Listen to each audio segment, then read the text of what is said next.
camping trip. The deserted beach lay more than 10 kilometers off the main highway, reachable only by a narrow rocky path.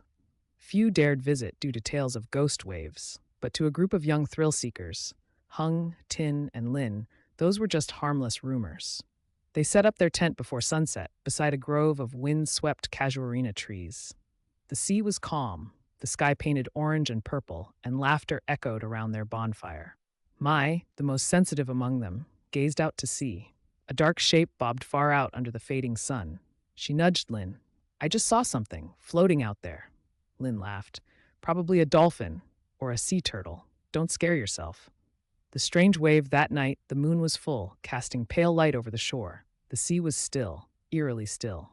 At around 2 a.m., a loud splash jolted them awake, as if something massive had fallen into the water. Hung sat up, alarmed. "Did you guys hear that? Something's out there." They scrambled out of the tent, flashlights in hand. The waves, earlier tranquil, were now strangely restless, lapping faster, darker. Then they saw it. A corpse, face down in the shallows, gently rocking with the waves. No one dared get too close, but the beam of Mai's flashlight eventually caught the back of its head.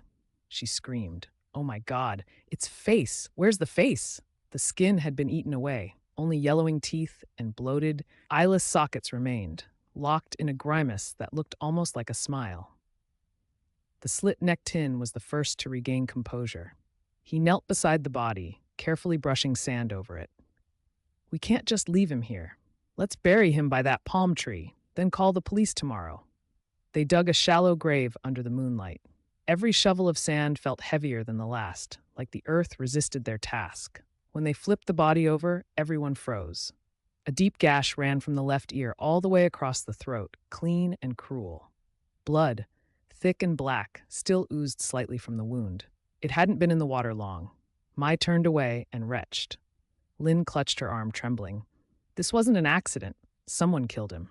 Back at the tent, an unbearable stench of blood and rotting fish lingered. No matter how much they washed or sprayed perfume, it clung to their skin, their clothes, the air itself. Lin lay curled up, whispering, "Someone's watching us." Mai blinked. Outside the thin tent wall, a figure stood still, drenched, head tilted, unmoving, like it was listening. Lin disappears. The next morning, the sun rose dull and gray. Clouds blanketed the sky, and the breeze was unnaturally warm. Mai awoke first. Lin's sleeping spot was empty, the blanket cold. There was no sign she had ever lain there. "Lin?" she called, then shook Hung and Tin awake. They found footprints, small ones, leading from the tent to the water's edge. Then nothing. No drag marks, no signs of panic, as if she had walked calmly into the sea. Then they saw it. On the cliffside near the beach, written in dried blood, were the words, "Give me back to the sea." Tin collapsed to his knees. "I've been here before," he whispered. 5 years ago, I was in a group trying to escape the country by boat. We hit a storm. There was a man begging not to be left behind." His voice cracked. "But we threw him overboard to save weight." Hung grabbed him. "You murdered someone? You think this is your ghost coming for revenge?" Tin didn't respond. His eyes were glued to the sea, glassy, far away, as if something beneath the surface was calling to him. The ghost emerges. That night, though there was no wind, the sea became violent. The waves crashed like fists, and the air carried whispers, names, voices, unintelligible murmurs. Mai began dreaming again. She was standing in waist-deep water. The sea had gone silent. Then, slowly, a figure rose from the water. It was Lin, hair soaked, eyes rolled back, lips pale. Her mouth opened, mouthing something. Then a whisper, soft as the wind. "I'm cold, so cold." Mai jolted awake, drenched in sweat. Her flashlight flickered as she looked around the tent. Hung snored softly nearby, but then she looked at her hands, caked with wet sand, and caught between her fingers a clump of tangled black hair. Not hers, not anyone's.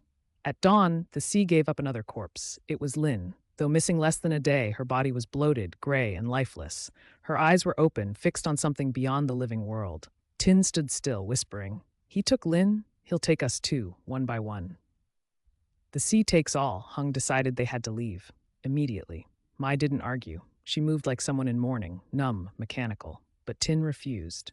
"I'm staying," he said, staring at the horizon. "This is my debt. If I don't repay it, more will die." Hung grabbed him, shouting, "You think dying makes up for it? That we have to suffer for your sins?" Tin pulled away, silent. That night, he sat alone at the shoreline, gripping a rusted dagger, a keepsake from that doomed voyage. Around 3 a.m., Hung and Mai were awakened by the crash of a massive wave.